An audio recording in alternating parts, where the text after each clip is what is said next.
Introducing Minor Wisdom Quintet.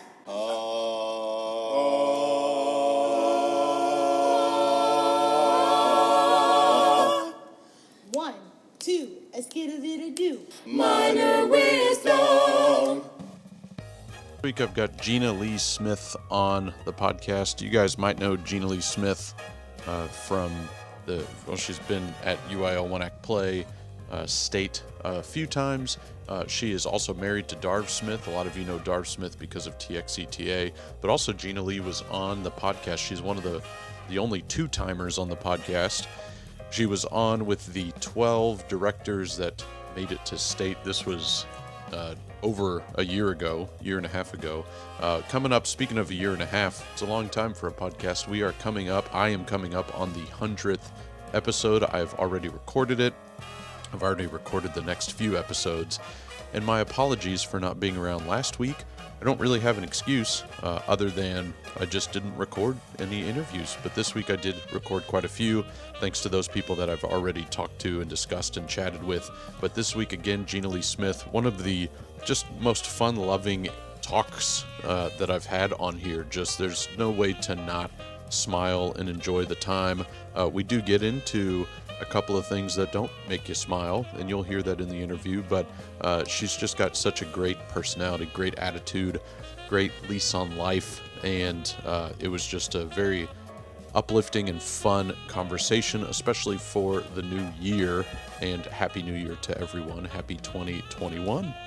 I do want to take a quick second to record and tell you guys a little bit about my feelings that I've been having for UIL One Act Play, and I know I've made it no secret on here that I'm not a huge fan of UIL One Act Play. I was not raised with it, therefore I had to grow to love it as an educator. I knew back when I was a student what it was, but we only, again, hosted at HSPVA. We never competed in it, so I didn't fall in love with it like a lot of other Texas theater educators have done.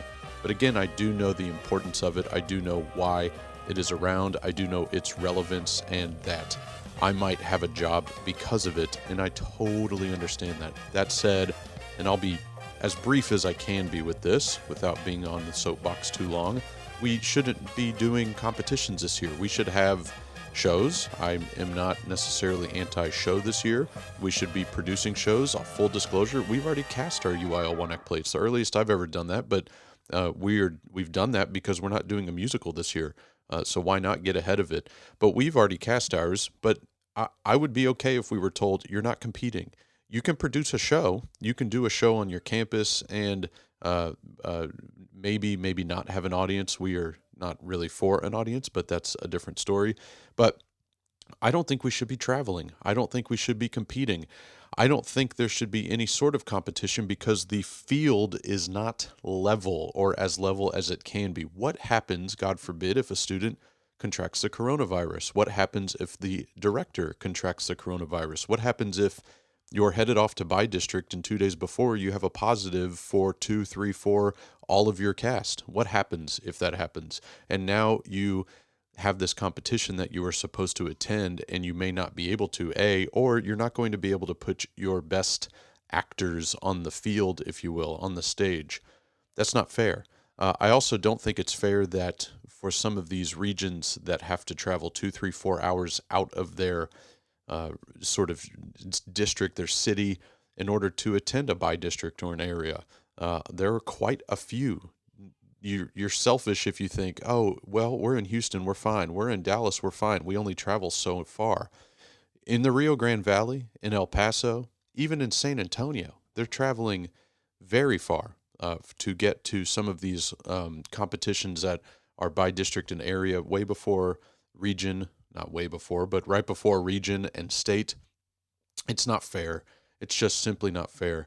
I do understand that money is involved in some of the decision making. It's inevitable. There are contest managers, there are adjudicators, there are clinicians that are suffering if there is no contest. But it is what it is. Put that money back in the budget for next year, and double their salary, double the earnings that an adjudicator would get. I don't see what's wrong with that. Now, right now, of course, in 21, it's a problem. Or UIL could even recommend, suggest, push, encourage people to start their season earlier next year. And that way they're not missing out on a year's worth of expected income. Uh, I don't know. I'm not a decision maker. I'm only a voice. But I do think that a solution is out there. I do think that we should avoid contests. Again, I don't want to sound hypocritical. We've cast our show, but I know that the other director and I, Swafford and I, would gladly put the show on, as we've already done with 2 shows, and put it out there virtually, or have a very, very limited audience. We did a monologue showcase, and say what you will about monologues, I'm not a huge fan of them, but it was something to get the kids on stage. We had tech involved, and we had 20 people in a 650 seat auditorium. It was perfectly safe. But if you do a UIL contest and you have 20 people in a cast and a crew, and you're expecting to put them in the house to watch, that's not safe. It's just not, period. And I'm hoping that something is said. I'm hoping that something is done. I don't mean to taint this episode for Gena Lea.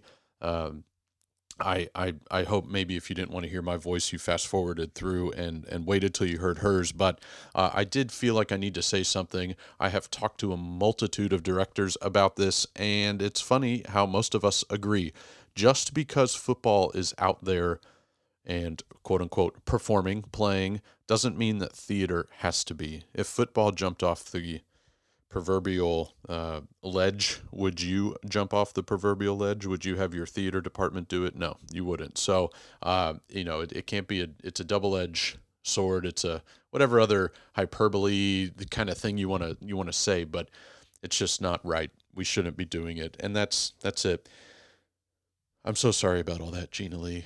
I hope you and Darv didn't get annoyed by that. But speaking of UIL success, I did again have Gena Lea Smith on this week. It was I've wanted to have her on for a little bit of time now. I would have Darv on, but his voice would just, those cars that drive by that have the bass just booming really hard and it shakes your mirrors.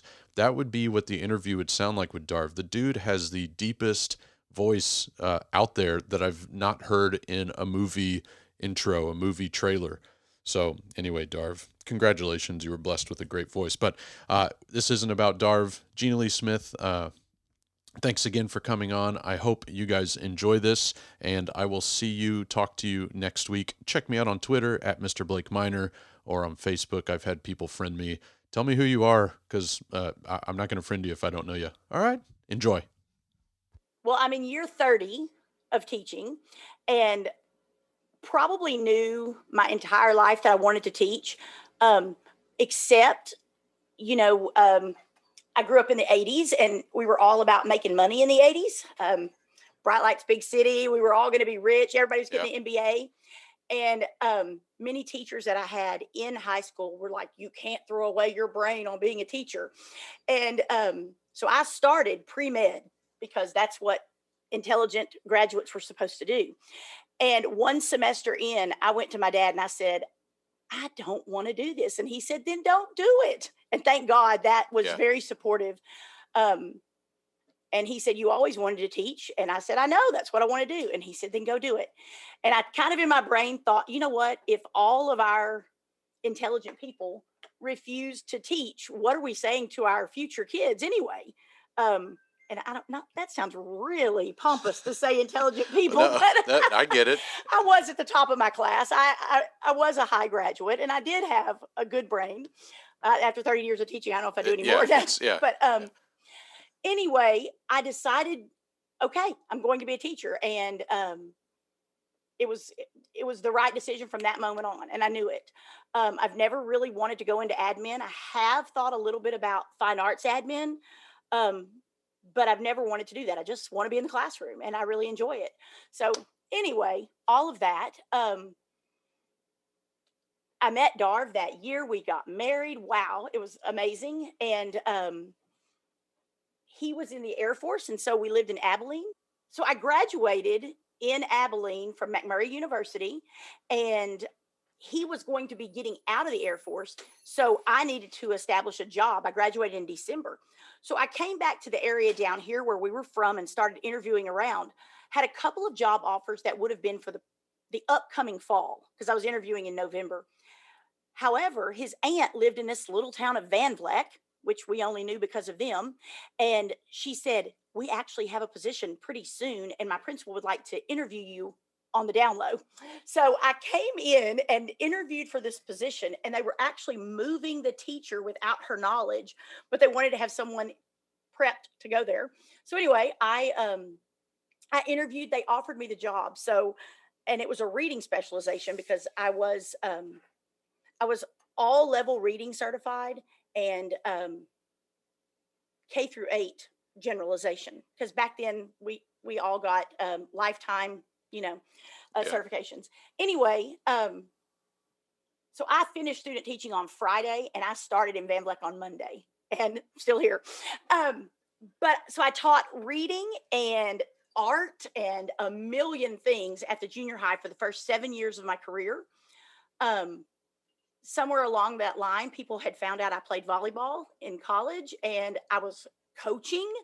And we already had Jordan because she was 2 when I took my job. So we already had Jordan. And in 97, I had Trevor.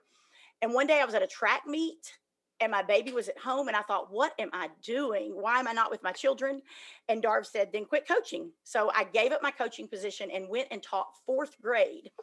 And while I was at 4th grade, one of my previous girls that I had coached was a junior in high school. And she came to me and she said, Mrs. Smith, we need you. And I said, what do you mean? And she said, our one act play director just left. And he is going to be the editor of the newspaper because he was an English teacher, you know, and back then we were a 2A school. And he's going to be the editor of the newspaper. We really need someone to be our director. And I said, baby, all I know about one act play was a lot of my friends did it in high school. In fact, Rex Poland was my director. He's been a previous TETA educator of the year. But anyway, I said, I don't know a whole lot about it. I mean, I know theater, but I don't know a whole lot about it. And she said, Miss Smith, we really need you. If you don't come help us, the principal's going to do it. I'm like, okay. Because this was December. And I said, well, I'll have to talk to Darv. But they were smart. They had already talked to Darv because at the time he was the technology director at the school. And they said, nope, Mr. Smith said, you can do it as long as you agree. He's in support. I'm like, no. So anyway, so I went and was the one act play director while I was still teaching 4th grade. And the principal, we had a good year that year. We were alternate. They had already had a show picked out. I was past the date.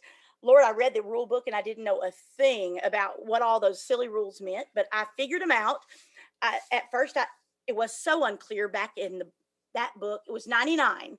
And so the book in 99 was very strict. And it also made it sound like you couldn't put any other furniture on the stage. You could only use the gray set. And so I had to really delve in there and read a lot and talk to people.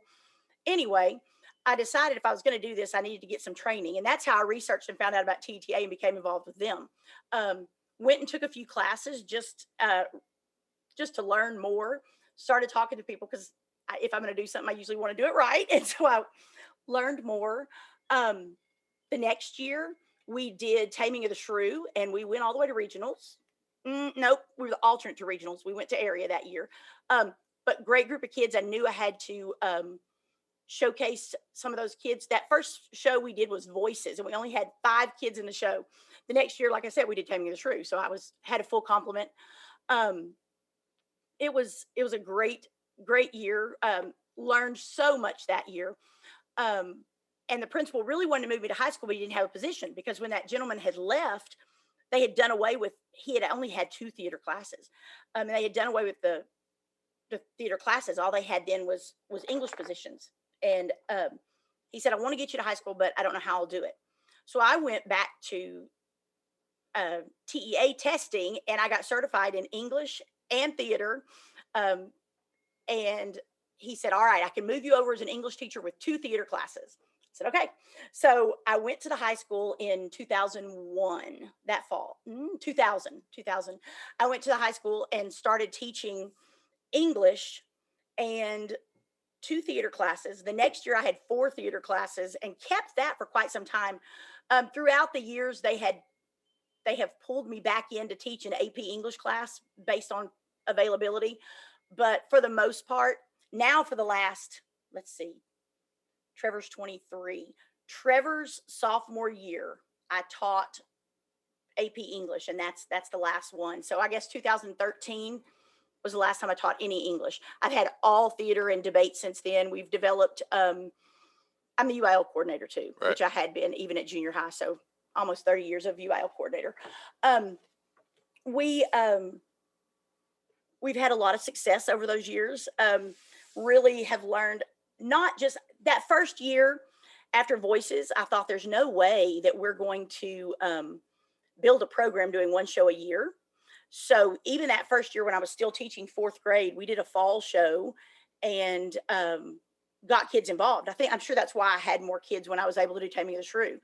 And so from that point on, we've always done at least 2 shows a year. But now we do about 6 or 7. We do at least 2 shows in the fall. We do a murder mystery and a musical. And we do in spring, we do 1 act and we do a JV 1 act. Every summer we do a Cub camp, kids camp. We started in 06. We started doing a Cub camp. I just really knew that we had to build a program, not just do 1 play a year. So we've spent a lot of time developing a love for theater and educating our community, educating the kids. I truly realized, probably just a year or 2 in, that I had found my niche. It was my place. Definitely what I loved. I've always enjoyed theater and all, but usually, like I said, up to that point, I had either been an audience member or someone in the background. Darv had done. He had done publicity, like the old screen printing of posters and things, and he had done a lot of backstage work. He had done things like that. So he was a huge, tremendous help. When I say we a lot, because even though he was the district technology coordinator, he was my assistant, and he was there for all of that until 04, when he had to go to Iraq, and so that was when he left the school. But anyway, we have definitely developed a program. I've had the thrill of directing some amazing kiddos, 2 of them my own. Jordan is my assistant now, our daughter. She is in her 8th year. She teaches English at the high school, but she is my assistant. She acted for me all 4 years. I always use her as an example when kids wonder about, I have to be an alternate. I'm like, yes, Miss Pena was an alternate her freshman year, and look, she was best actress senior year. Our son Trevor, who has a theater degree from Baylor, is actually just accepted he really would like to act, but since there's not a whole lot of that happening right now in the pandemic, he's accepting a teaching job at Sweeney. He's going to be the new head director at Sweeney starting in January. He's moving home today. Oh, wow. Yeah. So anyway, that's kind of exciting. It's become our family business. Right. And I tell Larissa, she's the little girl that came to me in 4th grade to say, please come direct us. I say, you had no idea you were changing my entire focus of not only my life, but my family's lives. But I would never change a thing. Right. High notes, obviously, because of the world we live in. I am a competitive person. 2010, 2015, and 2019 went to state. I swear I had the state champion this year. Yeah, we all did. I think everybody claims that. We all did. No, I had 1 district, and it was a really, really unique show. And Larry Wisdom had clinicked us. And when he hung up, when we'd finished, he called JP and he said, I just saw one of the state contenders. And I'm like, Larry, don't jinx me. But when Larry Wisdom says that, you kind of go, Right. But anyway, true highlights, the fact that I work with Jordan now, and 2015 going to state was amazing. Not only was Jordan my assistant, Trevor was my lead actor. So having that experience with both of my kids was Right. phenomenal. That's pretty cool. You have daughters. Yeah, and they're probably on the same path, considering both mommy and daddy are theater teachers. So, Right. they don't have a choice. I don't even think, you don't think about in this day and age that we have family businesses, but it does. Yeah. Jordan and Trev, they see my joy, and they do like that. Like I said, Trevor isn't really sure he wants to teach. He would love to be performance. He had such a great experience at Baylor, but we'll see. He may enjoy this high school teaching. Yeah, I think. Anyway, okay. I felt like I rambled forever. I'm sorry. That was you. It wasn't even 15 minutes, so you're fine. You're good. But as somebody that my mom was a teacher. She was a 6th grade math teacher, which I don't think I wouldn't wish that on my worst enemy to teach 6th grade math. I had to do that one year. Oh, isn't that crazy? Well, you're not my worst enemy. Just one class, and, but No, but, I wouldn't wish that on anybody. Yeah, but for some reason, and my dad was a salesman, so I was, if I was going to follow in the footsteps of either of my parents, it was going to be as a teacher, because I don't have I have the gift of gab. I don't have the gift of dishonest gab, which I think is partially what a salesperson has to have. Yeah. Let me tell you why this product is the best, even though I don't believe it. But that kind of thing. So Sure. I knew I was going to be an educator right out of college, but I didn't want to be. I'm the same as your son. I guess not to sound crass or anything, but I didn't love education at the time. So I fell in love with education. I get that. Yeah, that's what T says. Yeah. He loves theater. Yeah. He's not sure he loves education. Right.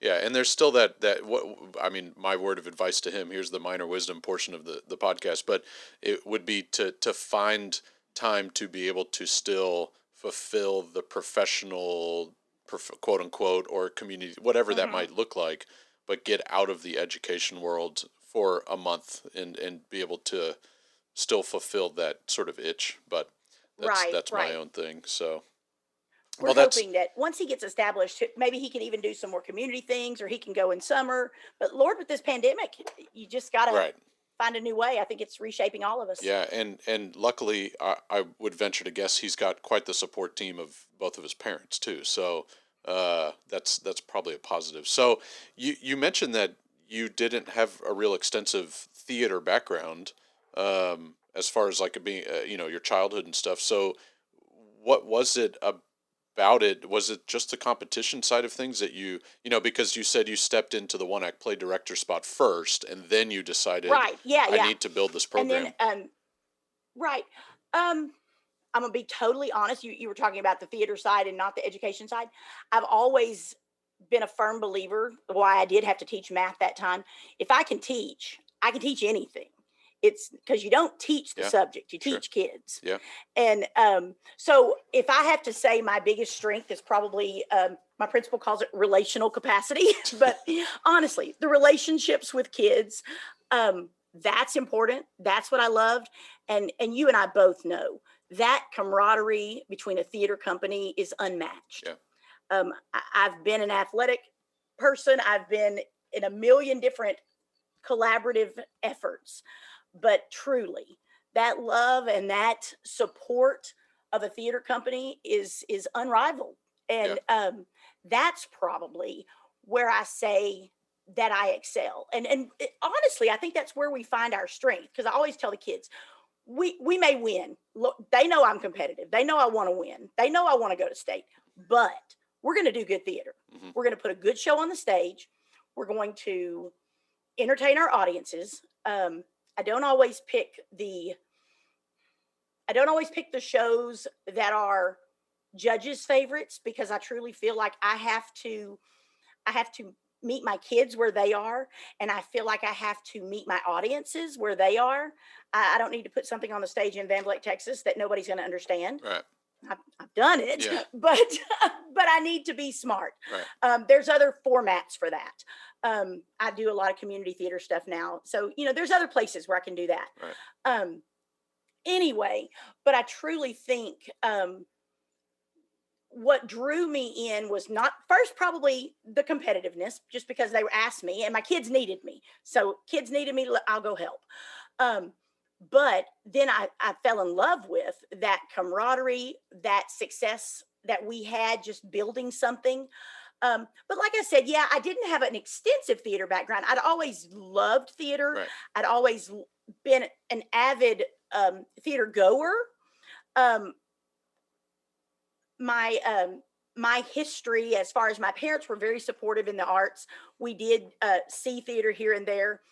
Such like out of the blue, after I started directing, Darv's dad said, Darv's dad was a 30-year carpenter at Dow.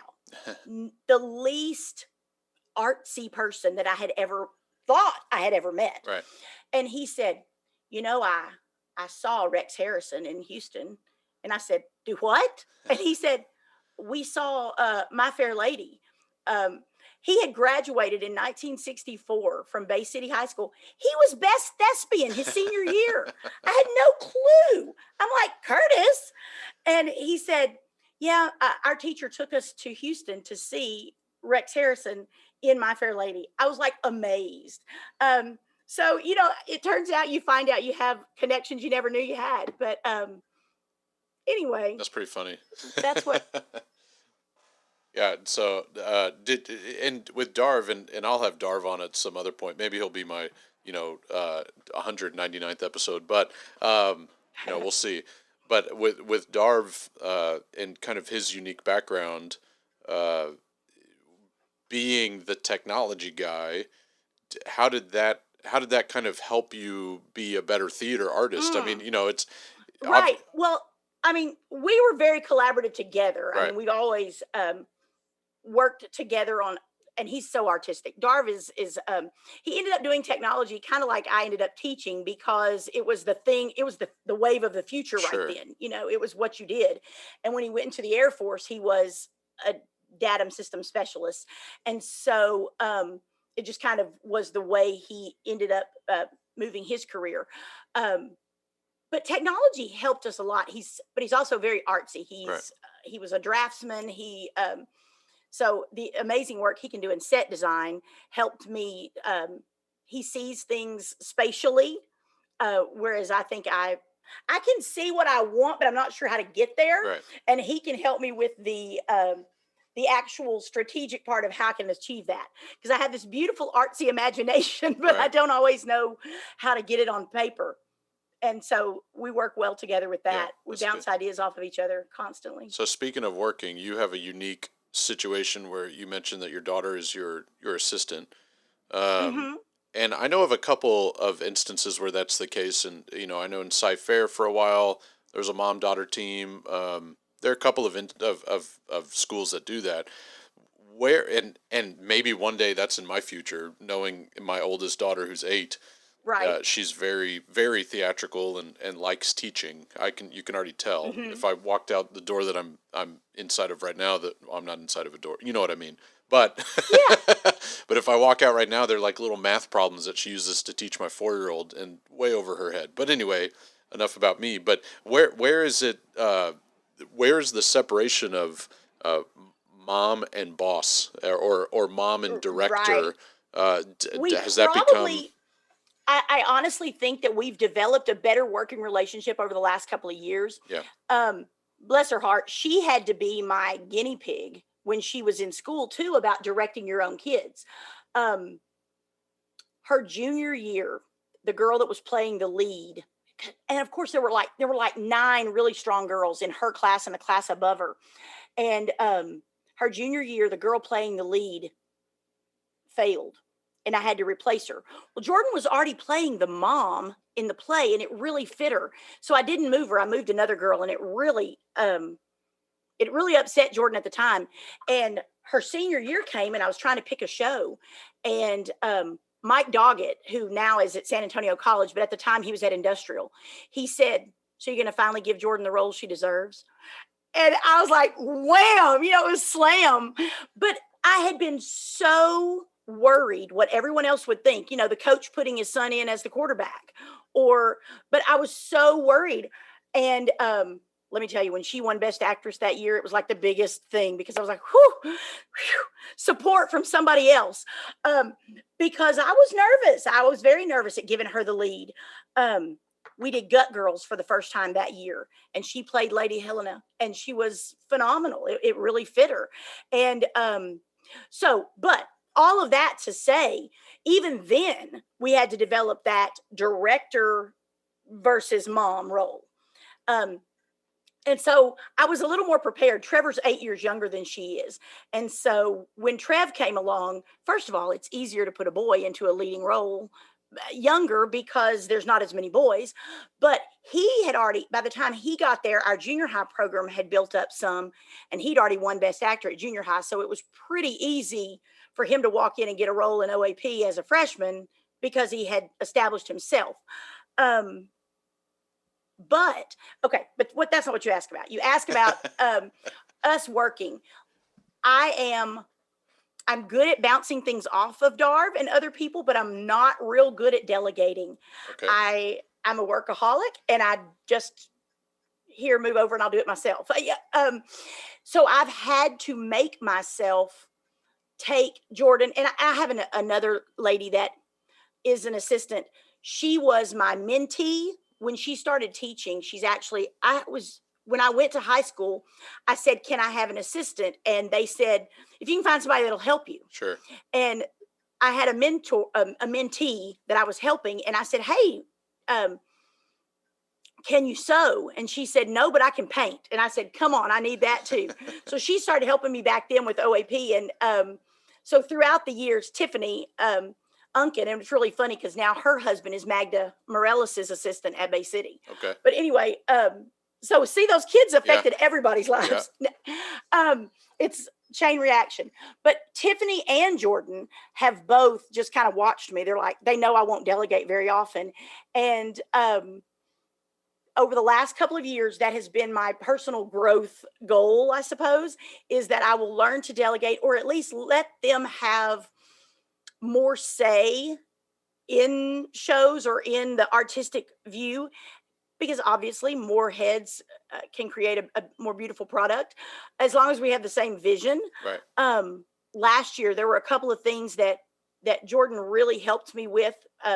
We had a very stylistic show last year. We did Freak by Angela Hill, and it was pretty awesome.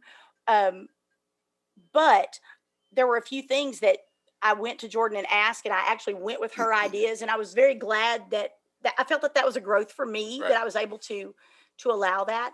I think maybe she probably has a harder time dividing mom, director, than I do. But bless her heart, she's had to grow up not only as a student, but now as my assistant. Right. Anyway. But we're making it work. It works out. She's an amazing teacher, and she too fought that. Her degree is in journalism and communications because she was going to go that route. Right. She went to SFA, and anyway, she came back to teach. So I'm going to ask you a related question, but it doesn't have to necessarily be theater related or education related. And maybe it'll conjure up a tear or two. But what's your proudest moment as a mom? Because proudest moment as a mom. You're oh wow. You're giving a lot of the moment that Jordan's oldest daughter being born was pretty dang amazing. Watching your baby has a baby, right? Is quite amazing. But honestly, that 2015 year, right? Not only was the show, I think we ended up 4th or 5th that year at state. I would have to go back and look at the ballot. I don't even care. We took the stage at 10:30 at night. We were doing leading ladies. Trevor was Leo. Jordan is my assistant. It was magical. Right. His performance that night was phenomenal.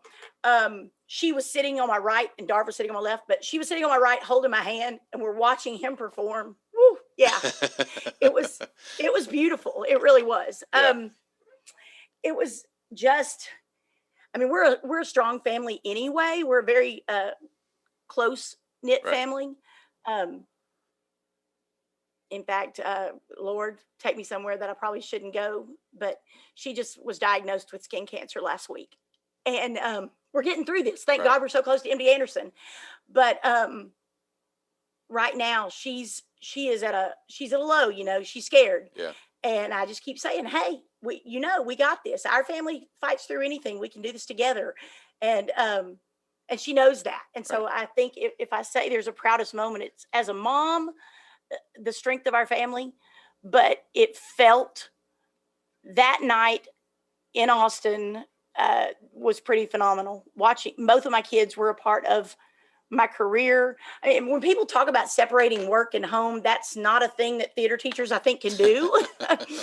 we joke about getting lonely. Yeah, I can go visit my old clothes in the costume loft. Yeah. Yeah, Right. Or that old side table that's now up in the it's sure. in every show. Yeah. Yeah, that's funny. Yeah, you can't separate the two. That No. I first of all, I'm very sorry to hear about the diagnosis, but I know that it will all be just as well as good as it can turn out. It's going to turn out. So I think it's going to be fine. It's going to be fine. If she has to have some sort of cancer, melanoma it'll be okay. Right. So I don't know how to necessarily smoothly transition, but I'm going to make this work.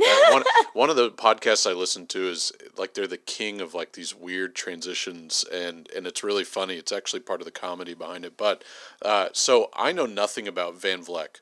And the fact that you just said you're close to MD Anderson tells me that you're not far from Houston, which Right. which We're I did about not know 70 that. miles south of Houston. Okay, so I didn't know any of that. So where are you? Okay. Where are you? You're So Sugarland? so I'm in Sugar Land, Richmond area. So Okay, honestly, we're 45 minutes from you. oh really? Where Darvis, where Wharton is. Yeah, sure. Yeah, Okay. I do. Darvis, the director at the Plaza Theater in Wharton. Yeah. We're about 30 minutes east of Wharton. Bay City, Yeah. where Magda Oh, Morellis yeah, is. that's- We're 5 miles outside of Bay City. So you live right near Is Van Vleck. my brother-in-law. So okay, see we're neighbors. We're between Sweeney and Bay City. Okay. See, I knew nothing. For some reason Right. I could look at a map. That's also a possibility. But so what is it about Van Vleck? Because you mentioned earlier that you had, correct me if I'm wrong, you're not your in-laws. Darv's aunt. Darv's aunt. That's what I was going to say. Yeah. Darv's aunt was she was the school secretary at the junior high. Okay. And that was how I found out that they had an opening here. Honestly, we decided to stay. I took the job. Jordan was 2. Yeah. She turned 3 that summer. I was teaching here. Darv started. Maybe he started working for Van Vleck because he came home from the Air Force and had to find a job. He started working for Van Vleck just as an aide right out of the Air Force, just so he could start a job. And he actually was on the starting end of creating their technology department when we first got internet for everybody. And an old single Cat 1 at the time we thought was amazing. Yeah. But anyway, when she was about to start kindergarten, we said, my stepfather was an air traffic controller and I moved around a lot. Right. And Darv had gone to Freeport and he had gone to West Columbia, to Columbia schools, period. He had only moved one time in his entire life. And I had moved so much. And I said, what I always wanted for my own children was that they be consistent in school, not have to be the new kid. And so I said, where are we going to start her? If we're going to start her in Van Vleck, then I'd like to stay there. Right. And so we decided when she started kindergarten, we were going to stay in Van Vleck at least for her to establish herself in school. And then it fit. Right. And the school system is very supportive, not only of me and my program. I feel like they're tremendously supportive. In fact, we just passed a bond 3 years ago now. It's been 3 years. We passed our first bond since 1974. We'd had 3 different failed bonds in my time here. And we passed, I think it's 88 million. We passed a huge bond and built an entire new high school. we're building a new junior high right now, and we built a new elementary. And they had talked about whether or not to build a new theater. They gutted it and totally renovated our auditorium. It was built in 1940. Well, it was built in the early 40s. It was finished in 49. So it's a very old building, but it's like totally renovated and amazing. So they updated that for me. But I also had the first black box in like a huge radius for my classroom. They built me an amazing black box, and it is phenomenal. When we were in the process of before the bond ever even passed, you come up with ideas of what you need. And my principal, my superintendent, our assistant superintendents, but also the community members that were a part of the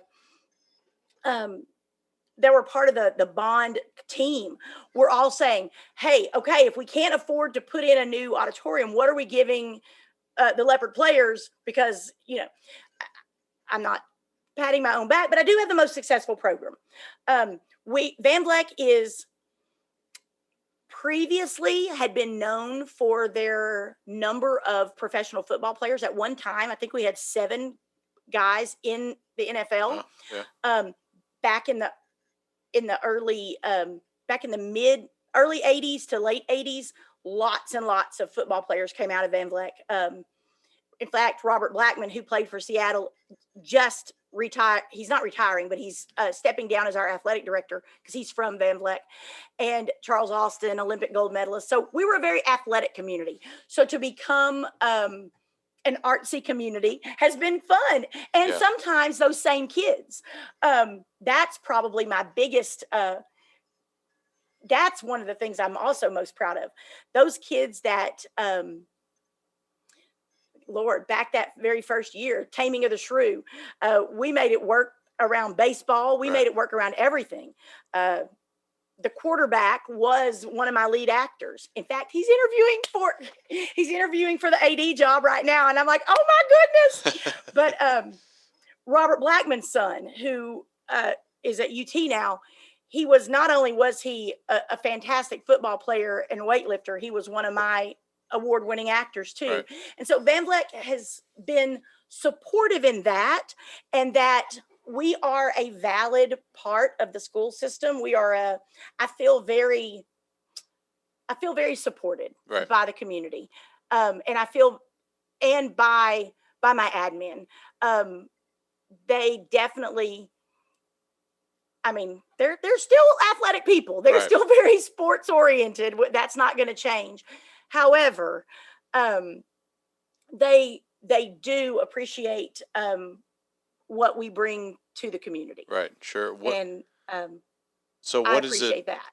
So that's why I've stayed. Yeah, no, obviously you have to, they have to fall in love with you just as much as you fall in love with them. So yeah, I get that.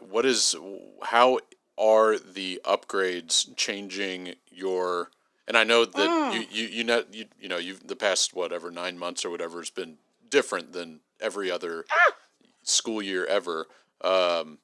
But what is it about some of these improvements, the new black box, the upgrades to the theater? How is that going to change your program? Oh, wow. Okay. Well, first of all, I've had to go, back in 2002, we had done some, I can't even say minor. When I took over the auditorium, it had open windows. I couldn't do a show in the dark because there was no dark. So in 2002, they closed in and air conditioned this old 1940s auditorium. And I had gotten new curtains and a light board. At the time, it was an ETC 2400.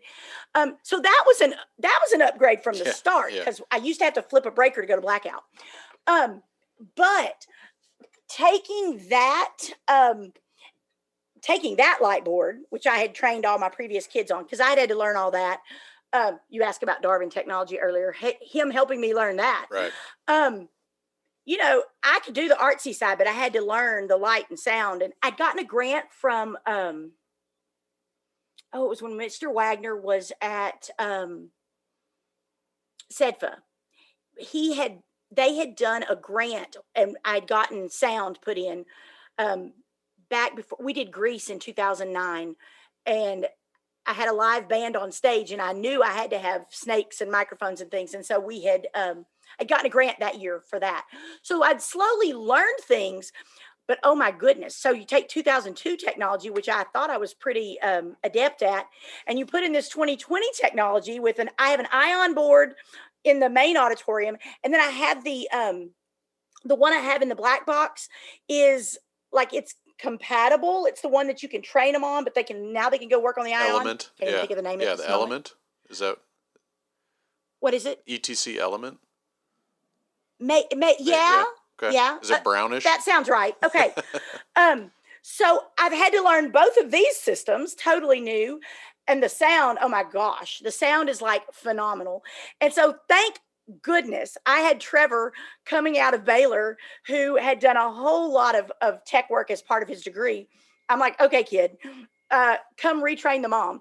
Because even though I knew the board on that old ETC, I did not know all the things about hanging lights and focusing lights. Sure. And so I've had a wonderful crash course in my in the black box, just hanging all the new lights. I've learned how to hang them. I've learned how to go up on I've learned to focus. I've learned a million things just during the pandemic. So that I could teach my kids, because I do have a tech class that has now learned a whole lot about Lord, I can even rewire a fixture. So I've had to learn. Don't laugh at me, Blake. It's hilarious because there's so much more that that tech side that I don't want to do a disservice. I have two kiddos in theater. I have two kiddos in college right now that are doing tech theater, and one of them is doing sound. He's at UIW, and his little brother is a senior this year that wants to major in lighting. And I felt like, I've learned what I could to help them and to help them audition through the TEA process and TETA or TXETA now, aren't we? Yeah. Anyway, to help them audition, I've learned little bits over time. But this year, with all the new equipment, I really had to give myself a crash course. Thank God for YouTube. I couldn't have done this because I've watched so many YouTube videos to learn things, and I've made phone calls to Texas Scenic. Christian at Texas Scenic gets my check mark. He has helped me a lot. My board in the black box, because it doesn't have dimmers. Like Right. I knew how to work dimmers, but it doesn't have dimmers. It just has that preset relay. And so it was losing its presets. And so Christian helped me. We got that fixed, that I can walk through it. So yeah, it's given me insight to what I can do. Right. But the learning curve, these 9 months have been bad on everybody, but in all honesty, it has given me a chance to learn. Kind of catch up. Yeah. It's given me some downtime that I didn't have to throw. We did a Zoom show in September. And so I used Zoom backgrounds for that. We did a little Nor, because normally we do a murder mystery and a musical, I told you. We did a little Nor film in September. Okay. And so that was just done via Zoom and using other teachers' classrooms so we could record. But then we did a full 2.5 hour murder mystery in November, and using all the new equipment. Right. We didn't do it in a black box. We did it on the main stage. And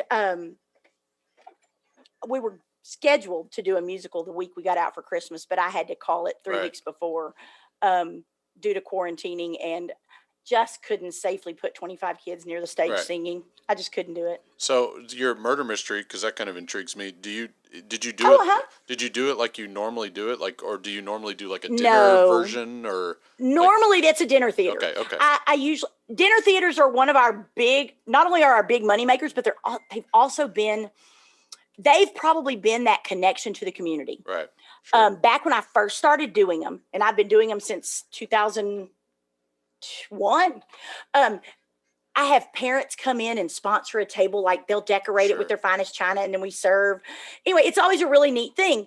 And I I always say we're going to bring a little culture to South Texas. That's, but it's so fun. Oh, yeah. And we do that. We usually do that in the fall for murder mystery. We do it in the spring for kind of like our OAP varsity and JV showcase. But this year we obviously could not do dinner theater. Right. So this year's murder mystery was just straight show. Right. It was just a straight show following the governor's guidelines, skipping rows and, right. goodness, 6 feet between the groups. But normally that's one of our really big shows of the year. Yeah, I love murder mysteries. It's something I haven't done as a high school director, but I've acted in a few murder mysteries. So we've done the interactive ones where people even have to go and find clues right. and do things like that. We did one of those and it was okay. It was successful depending on who the attendees were. The most success I have found is when the table can just do something at their table. Right. If they don't have to get up and go find something, but they stay at their table, but they still have to solve something, or at least they get to guess. Right. That's been the most successful. Like I said, this year we just went with straight because that's what we had to do. Yeah. So yeah, they're fun. Have you found some kind of golden eggs in this past semester, as far as something that you might take with you that you didn't normally do the past, couple of decades of teaching that Sure. You're like, oh, this is actually something we might use in the future? We honestly, the little Zoom show was fun. It was a 4-person show. I showcased 4 of my seniors, and it honestly worked well. It was unique, but it was a good venue, and we were able to put something together quickly. It was a good teaching venue in my production class because I had 3 different shows going on at one time. And I was able to go and work with each different group. They could hold little rehearsals in different parts of the black box. And then I just, heck, you hit record on Zoom. And that was great. Yeah. So yeah, I would say that that's something that I will probably keep. The small show, if nothing else, it was a very good introduction for kids that were brand new to my production class. I was able to give them some more acting time. Traditionally, if I know a kiddo's going to get a big role in one act, you know who your top kids are. Yeah, sure. Then those other kids, either the ones that are younger or the kids that just are loyal as the day is long, but bless their hearts, they're not a lead. Sure. They may get a lead in the fall. They may get a lead in the murder mystery. And those kiddos by doing those 3 small shows, I was able to give a whole lot more stage time, if you will, to kiddos that don't always get it. And so that's a gem, if you will, that I'll take away from this and for sure continue using. What is switching gears to your camp? Because one of the things that my brain. This is how my brain works. It's wired so odd. But you just talked about the being able to do the Zoom shows and sort of the ease of just hitting record. One of the things, because my wife and I, when we had our camp in Fort Bend, and we will still continue to do that. I'm not sure about the future, the immediate future. But anyway, one of the things I would always tell parents in my introduction when we do the shows is, please don't think that just because we produce this show in 6 days, that's how we're going to change our departments. And please don't complain to directors that, hey, in the summer they did this show and they produced it in 6 days. Why do you need 6 weeks? What's the deal? Right. But it's that same thing with the Zoom. It's like, well, we could kind of put things together without needing 12 hours of rehearsal every week and this and that and all that kind of stuff. And so what is it that sort of for you about your camp? Because you mentioned it's Cub Camp, right? Is that what you said? For your Cub Camp, what is it that makes it kind of unique and I don't want to say easy. That's the wrong word, but I'm also not an English teacher. You are, so my vocabulary is not nearly as vast. But what makes it kind of for those kids and for the parents and everything, because camp is sometimes looked at as, you don't want it to be work. It's not supposed. It might be work for the counselors and such, but for the kids, it's a completely different discipline, because Right. the kids are choosing to be there. What makes it Sure. easy and fun for the kids? What makes your camp unique? Because one of the most common things that I get asked, and I think it's more so now that I have this podcast, and I even did an episode a year ago for camps, for summer camps. Um, Uh-huh. eh, I get asked all the time, what's a good place I can send my kid this summer? What's a good place that they're going to get trained? What is it about, Right. especially now that I know that Van Vleck is only 45 minutes away from me, which is so embarrassing. But what is it about your camp that kind of is intriguing to take a kid to send a kid to, Um, and have them enjoy it? well, it never fails that some people think of us as the babysitter. So some people just sign their kids up that aren't interested in theater at all. You're going to take care of my kiddos. Um, but um, back when we first started, I um, I just saw it as a way to increase our funds, um, and also my kids uh, got, you know what's the old adage about when you teach something you learn it. Right, exactly. Watching my kiddos teach littles, they learn so much. They learn why we do those warm ups. They learn why we do walking as your character exercises. They learn so much. And throughout the years, I've developed. We now kind of do it in stations, and so I always have one kiddo at characterization, one kiddo at theater game, not one, but one group at theater games, one group at characterization, one group on stage when we actually do scene work, um, one group at crafts because you can't keep them focused for that long. Um, we usually do, our campers come at 1, they stay from 1 to 5. And then on Friday, they'll come and they'll stay from 1 till 7 and shows at 7. Um, my, my directors, leaders, whatever you want to call them, my kids, my high school kids will come in the morning from 9 to 12, usually probably 9 to 11, and we do our setup for the day. If we need to build set, whatever we need to do, we'll do it that morning. Then they go have lunch and come back in time to be there when the campers arrive.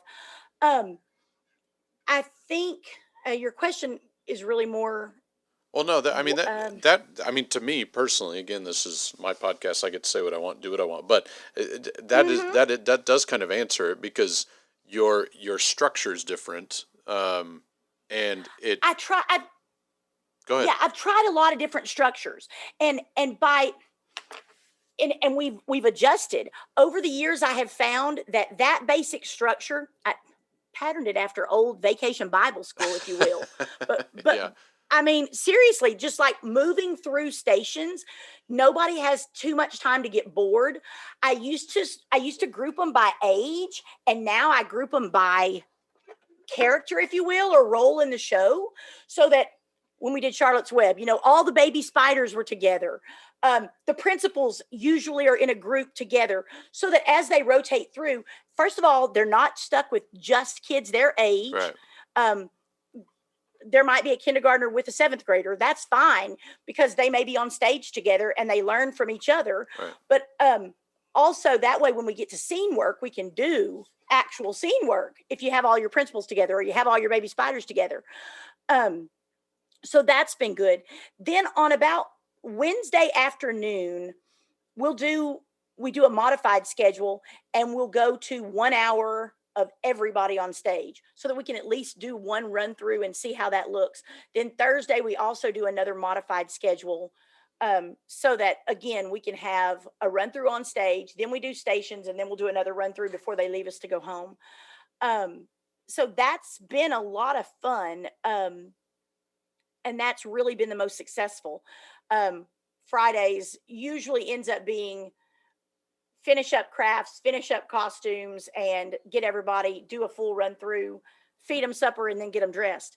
Um, so I would say that through the years we've modified it. We started in '06, and picking shows that work well for that. Charlotte's Web was a good one because you could sort it out like that. Yeah. Jungle Book and Peter Pan worked well with that.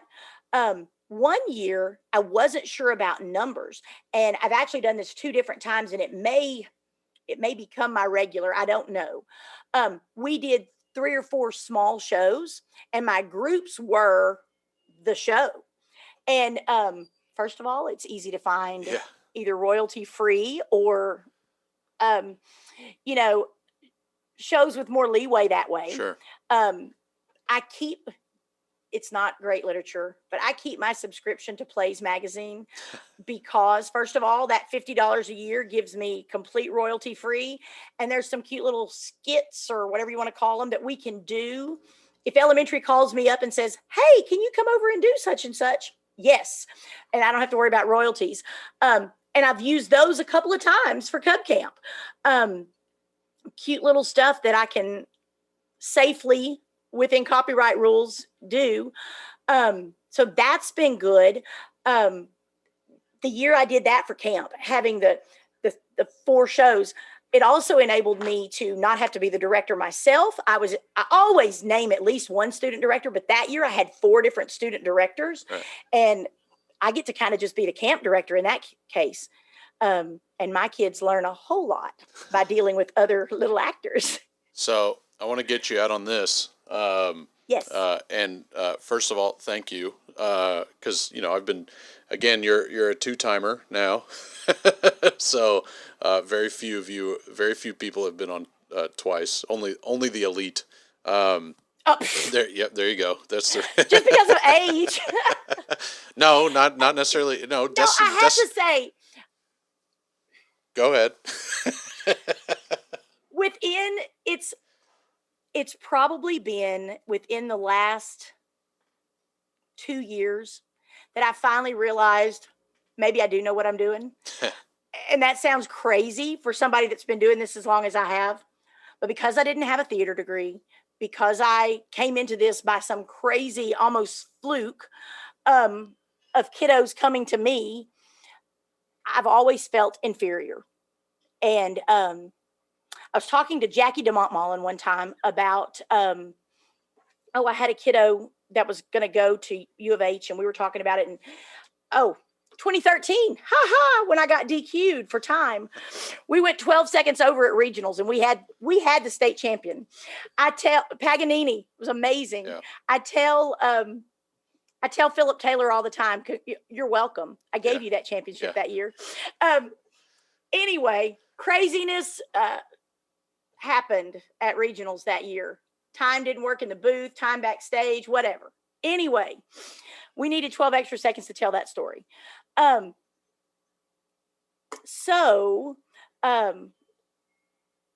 year, I was just devastated. And Jackie had come to me. She was one of our regional judges, and she said that was one of the most beautiful shows I've ever seen on stage. And I said, thank you. I mean, I was just floored. And I said, Jackie, thank you so much. That means a lot. And she knew how I felt about being inferior. And she said, you developed your skills on the ground. You developed this over time, and don't you dare feel inferior. And so it's taken, that was 7 years ago, but it's taken time for me to realize I have earned my stripes. I have worked through this. I'm a pretty old woman and been teaching a long time, but I still think I may go and get my master's. I've thought about doing the U of H thing. I've thought about doing the commerce thing. I really think I might do the U of H if I do one, just because I would want the travel element when that comes back. Not that any program is that much better than the other. I just think for what I would like, and for the people that help teach that one, people that I know, to work with Rigdon and some of those guys would be phenomenal. But it's taken time for me to feel like, I am one of those. I am acceptable as a director now, because it's taken time to not feel like the stepchild, if you will. Minor wisdom.